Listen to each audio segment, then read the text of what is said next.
तो विद्यार्थियों, पिछले लेक्चर में अपन ने ऋण पत्रों के शोधन का अर्थ, ऋण पत्रों के शोधन की विधियां तथा ऋण पत्रों के शोधन के साधन डिस्कस किए थे, जिसमें अपन ने ऋण पत्रों के शोधन के 3 साधन डिस्कस किए थे। लाभों में से शोधन, पूंजी में से शोधन और नए अंशों और ऋण पत्रों के परिवर्तन द्वारा शोधन, जिसमें पहले 2 अपन ने डिस्कस कर लिए थे। अब आगे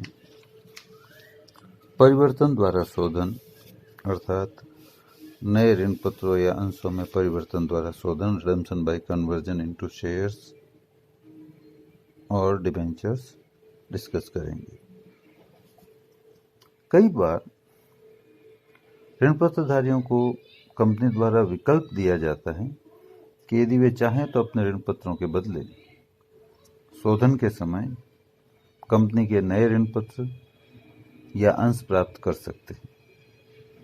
यदि वे अपने इस अधिकार का प्रयोग करते हैं तो पुराने ऋण पत्रों का स्वतः शोधन हो जाता है।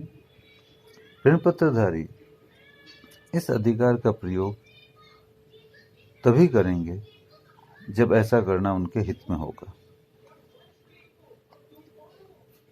पुराने ऋण पत्रों की एवज में नए निर्गमित होने वाले ऋण पत्रों या अंशों की संख्या सबसे पहले ज्ञात की जाती है कि पुराने ऋण पत्रों के बदले नई जो भी सिक्योरिटी दी जाएगी उसकी मात्रा कितनी होगी, उसका एक फॉर्मूला है। नंबर ऑफ शेयर्स और debentures to be issued against old debentures, तो वो फॉर्मूला है amount payable to debenture holders being face value और face value plus premium whatever be upon issued price of new shares और debentures जो भी issue कर रहे हैं। इश्यूड प्राइस का यहाँ मीनिंग है एट पार इश्यू हो रहा है तो face value, at premium issue हो रहा है तो फेस वैल्यू प्लस प्रीमियम, और एट डिस्काउंट इश्यू हो रहा है तो फेस वैल्यू माइनस डिस्काउंट। हाँ, आपको ध्यान है, पहले पढ़ चुके हो, डिबेंचर डिस्काउंट पे इश्यू हो सकता है, शेयर्स डिस्काउंट पे इश्यू नहीं होते। तो इसको मैं हिंदी में आराम से समझाता हूँ कि परिवर्तन पर कितनी संख्या में अंश या ऋण पत्र निर्गमित किए जाएंगे, उनकी मात्रा ज्ञात करने का सूत्र है ऋण पत्रधारियों को देय राशि जो भी हो उसमें भाग दिया जाएगा जो नए इश्यू किए जा रहे हैं अंश या ऋण पत्र उनके निर्गमित मूल्य का, इश्यूड प्राइस का।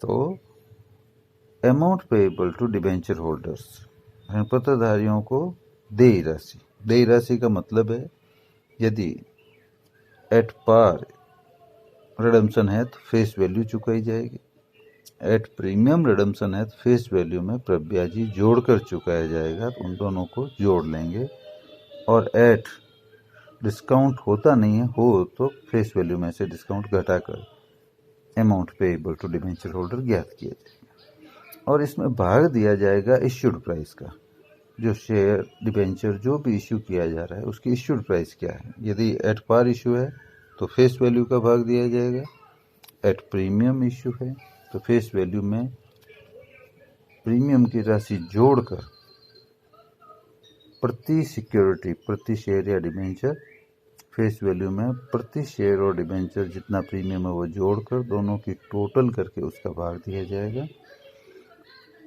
और यदि डिस्काउंट पे इश्यू है नई वाली सिक्योरिटी तो फेस वैल्यू में डिस्काउंट घटाकर बची हुई राशि का भाग दिया जाएगा। हाँ, तो आपको समझ में आ गया कि भाई नंबर ऑफ शेयर्स और डिबेंचर्स जो इश्यू करने हैं, रिडेम्पशन ऑफ डिबेंचर्स या पुराने डिबेंचर्स के बदले उनकी संख्या कैसे निकालते हैं। अब अपन इसके लिए अकाउंटिंग एंट्रीज समझेंगे। तो सबसे पहले अकाउंटिंग होती है भुगतान देय होने पर, अमाउंट ड्यू होता है जो डिबेंचर होल्डर्स में, तो उसमें अपने को सबसे पहले मान के चलना है शोधन सम मूल्य पर है, तो अमाउंट ड्यू की एंट्री क्या होगी, इतने % debentures account debit to debenture holder.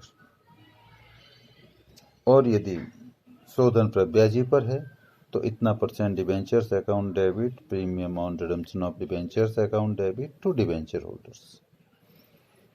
और तीसरी परिस्थिति जो होती नहीं है पर थियोरेटिकली होती है, यदि शोधन बट्टे पर हो तो उसकी एंट्री क्या हो सकती है, इतने % debentures account debit to debenture holders to discount on redemption of debenture लिख दो या profit on redemption of debenture. ये हुई अमाउंट ड्यू होने की। अमाउंट ड्यू होने पर तीन परिस्थितियां बन गई, सम मूल्य पर शोधन हो, प्रीमियम पर हो और बट्टे पर हो। अब आपको ये समझना है कि कंपनी अधिनियम के प्रावधानों के अनुसार ऋण पत्रों का जो भाग अपरिवर्तनीय है, मतलब नॉन कन्वर्टेबल है, उसका परिवर्तन द्वारा शोधन नहीं किया जा सकता।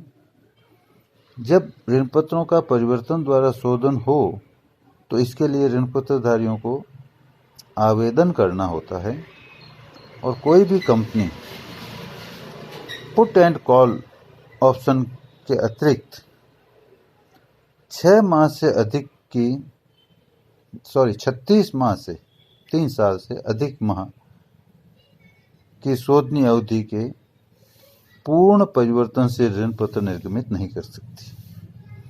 मतलब पुट एंड कॉल ऑप्शन जो होता है उसके अतिरिक्त 3 साल या 36 महीने से अधिक की शोधनीय रिडीमेबल पीरियड, शोधनीय अवधि के फुल्ली कन्वर्टेबल डिबेंचर इश्यू नहीं कर सकती है।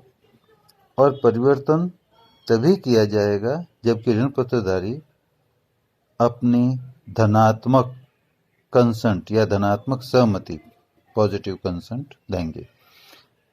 इस आधार पर नहीं कि उनसे ऋणात्मक सहमति प्राप्त नहीं, ये नहीं कह सकते उन्होंने मना नहीं किया इसलिए, ऐसा नहीं होता है। फिर भी यदि न्याय संगत आधार पर पूंजी मूल्य निर्धारित किया गया है, कैपिटल प्राइस निर्धारित की गई है, तो ये लागू नहीं होगा। मतलब उसकी प्राइस आपने सही निर्धारित की है तो बाकी 100% पॉजिटिव कंसेंट आनी ही चाहिए। यदि ऋण पत्रों को बट्टे पर निर्गमित किया गया है और यदि उनका अंशों में परिवर्तन होता है तो उसके लेखांकन की 2 परिस्थितियां हो सकती है। ध्यान से सुनिएगा। यदि ऋण पत्रों का बट्टे पर निर्गमन किया गया है और यदि उनका अंशों में परिवर्तन होता है तो उसके लिए लेखांकन की 2 परिस्थितियां होगी। नंबर 1, यदि परिवर्तन परिपक्वता से पूर्व हो, बिफोर मैच्योरिटी। यदि कन्वर्जन बिफोर मैच्योरिटी हो, परिवर्तन परिपक्वता से पूर्व हो तो लेखांकन कैसे होता है, और परिपक्वता पर परिवर्तन हो तो लेखांकन कैसे होता है। तो पहले पूर्व वाला करते हैं कि यदि परिवर्तन परिपक्वता से पूर्व हो तो लेखांकन। तो इस दशा में परिवर्तन उस राशि का होगा जो ऋण पत्रों के निर्गमन पर वास्तव में प्राप्त हुई थी, एक्चुअल रिसीव्ड थी। मीन्स अमाउंट जो रिसीव होता है वो फेस वैल्यू में से डिस्काउंट घटा के होता है। और जितना बट्टा परिवर्तन तिथि तक अपलिखित कर दिया गया है उसे लाभ हानि खाते में जमा किया जाएगा, और जितना बट्टा अपलिखित करना शेष है उसे ऋण पत्रों के निर्गमन पर बट्टा खाते में जमा किया जाएगा। तो इसके लिए लेखांकन प्रविष्टि समझिए। परिपक्वता से पूर्व सम मूल्य पर परिवर्तन होने पर परिपक्वता से पूर्व सम मूल्य पर परिवर्तन होने पर एंट्री क्या होगी, इतना % डिबेंचर्स अकाउंट डेबिट, ये होगा फेस वैल्यू से, अंकित मूल्य से। To discount on issue of debentures, यहाँ अमाउंट आएगा जो डिस्काउंट राइट ऑफ नहीं किया है, अपलिखित न हुआ बट्टा यहाँ आएगा जिसका बैलेंस पड़ा है। और to profit and loss account, तो प्रॉफिट एंड लॉस अकाउंट में वो राशि आएगी जितना बट्टा आपने अपलिखित कर दिया है, ठीक है। और टू डिबेंचर होल्डर्स, जो डिबेंचर्स होल्डर्स को अमाउंट देना है, मतलब फेस वैल्यू माइनस डिस्काउंट जो एक्चुअली रिसीव हुआ था, being amount due to debenture holders. अगला लेते हैं परिपक्वता से पूर्व प्रब्याजी पर परिवर्तन हो, प्रीमियम पर कन्वर्जन हो, तो क्या होगा अकाउंटिंग, तो इतना % debentures account debit, premium on redemption of debentures account debit, वो तो डेबिट हो गई premium, to discount on issue of debenture, to profit and loss account और टू डिबेंचर होल्डर्स। ध्यान से सुनिएगा, डिबेंचर्स अकाउंट डेबिट होगा फेस वैल्यू से, premium on redemption of debentures account debit होगा जितना प्रीमियम पे करना है उससे, to discount on issue of debenture में राशि आएगी न अपलिखित हुआ बट्टा, जितना बट्टा आपने राइट ऑफ नहीं किया है, discount on issue of debenture account का जो बैलेंस डेबिट है वो यहाँ क्रेडिट हो जाएगा। और to profit and loss account में वह राशि आएगी जितना डिस्काउंट आपने राइट ऑफ कर दिया है। और टू डिबेंचर्स होल्डर्स में वह राशि आएगी जो एक्चुअल रिसीव हुई थी प्लस जितना प्रीमियम देना है।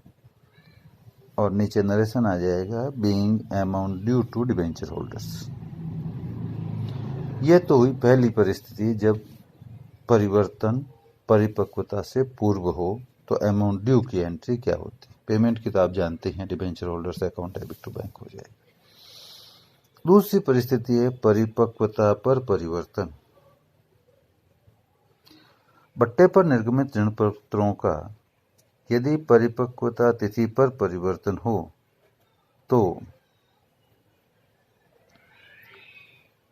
डिस्काउंट वाले प्रोविजन का उल्लंघन नहीं होता है और उनके अंकित मूल्य पर परिवर्तन हो जाएगा।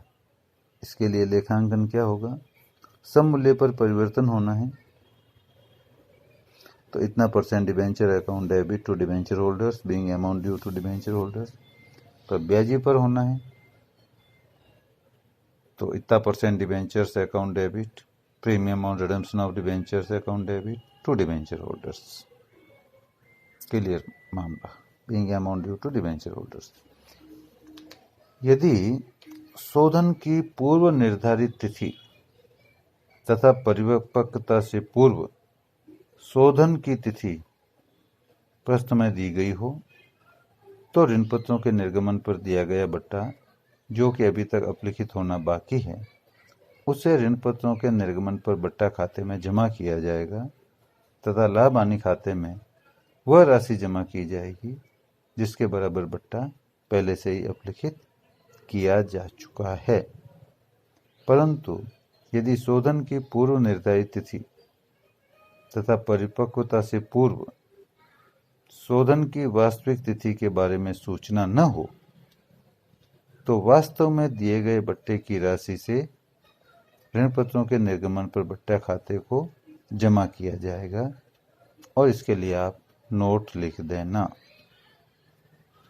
अब आगे अपन डिस्कस करते हैं कि यदि बट्टे पर निर्गमित ऋण पत्रों का नए ऋण पत्रों में परिवर्तन द्वारा परिपक्वता से पूर्व शोधन होता है तो ऋण पत्रों के निर्गमन पर बट्टा खाते को जमा करने की आवश्यकता नहीं है,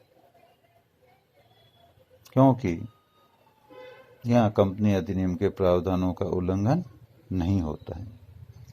परिपक्वता से पूर्व ऋण पत्रों को प्रब्याजी पर शोधन होता है तो उसके लिए इन ऋण पत्रों के निर्गमन पर हानि खाता मतलब loss on issue of debenture account भी देय की प्रविष्टि के साथ जमा किया जाएगा। अर्थात एंट्री क्या हो जाएगी, इतने percent debentures account debit to इतने percent debentures account debit premium on redemption of debentures account debit to loss on issue of debentures account और टू डिवेंचर होल्डर्स अकाउंट। अर्थात इतने परसेंट डिवेंचर अकाउंट डेबिट में आ जाएगी face value, premium on redemption of debentures account में जितना premium चुकाना है वो आ जाएगा, to loss on issue of debentures में जितना डिस्काउंट दिया था प्लस जितना प्रीमियम दे रहे हैं इन दोनों की जोड़ हो जाएगी, और टू डिवेंचर होल्डर्स में टू इन दोनों का डिफरेंस मतलब जितना फेस वैल्यू और प्रीमियम मिला के डेबिट हुआ है उनमें से ये डिस्काउंट और प्रीमियम की राशि घटाकर शुद्ध राशि आ जाएगी, या जिसको दूसरे तरीके से कहें कि अमाउंट रिसीव्ड था प्लस प्रीमियम ऑन रिडम्पशन है इन दोनों के बराबर आ जाएगा।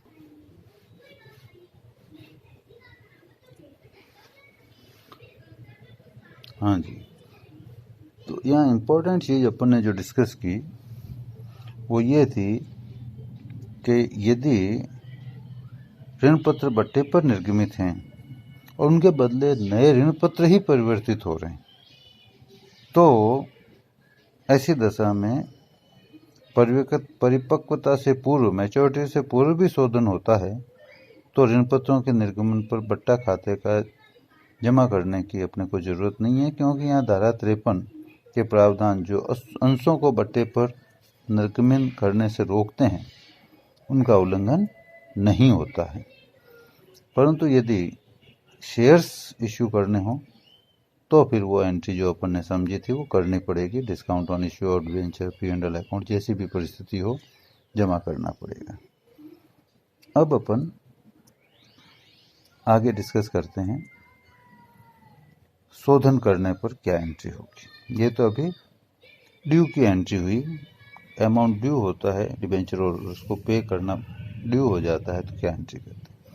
अब शोधन करने पर ऑन रिडम्पशन एंट्री यदि नए समतांश ऋण पत्र यदि सममूल्य पर निर्गमित हों, न्यू शेयर्स और डिबेंचर इश्यूड एट पार हों तो एंट्री क्या होगी, debenture holders account debit to इतना percent debentures to equity share capital being shares oblique debentures issued to debenture holders.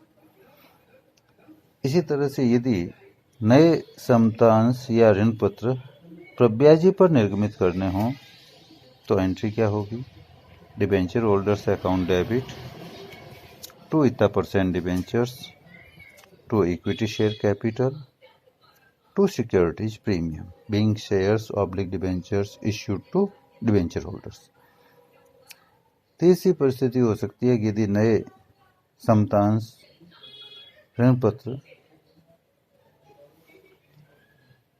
Issue करने हो परंतु समतांश तो डिस्काउंट पे हो नहीं सकते, पर ऋण पत्र बट्टे पर निर्गमित करने हो तो एंट्री क्या होगी, debenture holders account debit discount on issue of debentures account debit to इतने percent debentures to equity share capital. इसके बाद आपको इसे उदाहरण से समझाते हैं। मान लो कि 5,000 10% ऋण पत्र जो 100 रुपये का है 5% बट्टे पर निर्गमित किया गया, जिसका शोधन 10% प्रीमियम पर 5 साल बाद किया जाना है। यदि इनका परिपक्वता से पूर्व 10 रुपये वाले समता अंशों में सम मूल्य पर निर्गमन द्वारा परिवर्तन किया जाता है तो जर्नल एंट्री क्या होगी। वापस सुने, 5,000 10% debentures of ₹100 each issued at a discount of 5% and redeemable at 10% premium after 5 years. These were converted into equity shares of rupees 10 each, issued at par before maturity. ध्यान रखना, before maturity. Then journal entries are. पहली journal entry होगी amount due होने की, 10% debentures account debit, कितना, 5000 into 100, 5 lakh. Premium on redemption of debentures account debit, 5 lakh का 10%, 50,000। To loss on issue of debenture, loss है 5% discount का और 10% प्रीमियम ऑन रिडम्पशन का, तो 15% हो गया 5 लाख का 75,000। तो to loss on issue of debentures 75,000, to debenture holders 4,75,000। अब 4,75,000 भी आप कैलकुलेट कर सकते हैं, एक्चुअल अमाउंट रिसीव्ड कितना था, 5 लाख माइनस 5%, तो 4,75,000। Being amount due to debenture holders for conversion into equity shares, ये पहली एंट्री हो गई। और दूसरी और लास्ट इसकी एंट्री हो जाएगी debenture holders account debit to equity share holders account. तो ये 4,75,000 से हो जाएगी debenture holders account debit to equity share capital account, sorry equity share holders ने इक्विटी शेयर कैपिटल अकाउंट हो जाएगा, being equity share issued to debenture holders. ये आपका एग्जाम्पल पूरा होगा। इसी तरह से एक और छोटा सा एग्जाम्पल लेते हैं। 2,510% ऋण पत्र जो 100 रुपये का है, 10% बट्टे पर इश्यू किया गया, जिसका शोधन 5 वर्ष पश्चात सम मूल्य पर होना है। इनका परिवर्तन परिपक्वता से पूर्व बिफोर मैच्योरिटी 100 रुपये वाले 12% ऋण पत्रों के सम मूल्य पर निर्गमन द्वारा किया गया। यह ध्यान रखना है, पहले शेयर्स थे, अब क्या है, डिबेंचर हो रहे हैं इश्यू कन्वर्जन में। तो वापस बोल रहा हूँ एक बार question. 2,510% debentures of ₹100 each issued at a discount of 10% and redeemable at par after 5 years. These were converted into 12% debentures of 100 each issued at par before maturity. Give journal entries. तो यहाँ अपन समझ चुके हैं कि यदि डिवेंचर के मामले में वापस डिवेंचर ही इश्यू हो रहे हों तो loss on issue of debenture या discount on issue of debenture को क्रेडिट करने की ज़रूरत नहीं है। तो एंट्री हो जाएगी पहली अमाउंट ड्यू होने की, 10% debentures account debit to debenture holders account, 2,50,000, मतलब 2,500 into 100, being amount due to debenture holders for conversion into 12% debentures. और सेकंड एंट्री हो जाएगी debenture holders account debit to 12% debentures, being 12% debentures issued on conversion, ये भी 2,50,000। अब अपन आगे लेते हैं नगद भुगतान द्वारा शोधन, रिडम्पशन बाय कैश पेमेंट। इस विधि में पूर्व निर्धारित शर्तों के अनुसार ऋणपत्रधारियों को नगद भुगतान कर दिया जाता है। ये एक मुश्त या किस्तों में भी हो सकता है, मतलब लमसम या इंस्टॉलमेंट्स में हो सकता है। ऋणपत्रधारियों को देय राशि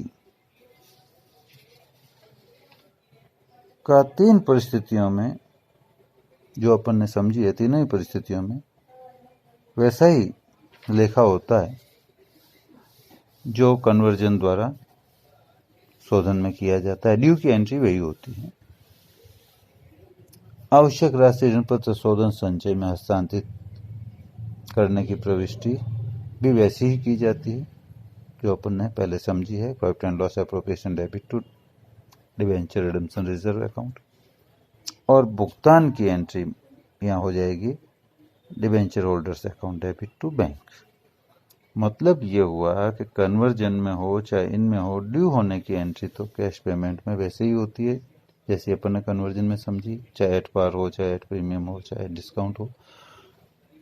बस एक एक्स्ट्रा एंट्री है, यदि मैच्योरिटी पे अपन पेमेंट कर रहे हैं तो डिबेंचर रिडम्पशन रिजर्व में पैसा ट्रांसफ़र करने की एंट्री करनी नहीं भूलनी है। P&L appropriation account debit to debenture redemption reserve, और देन पेमेंट की हो जाएगी debenture holders account debit to bank account.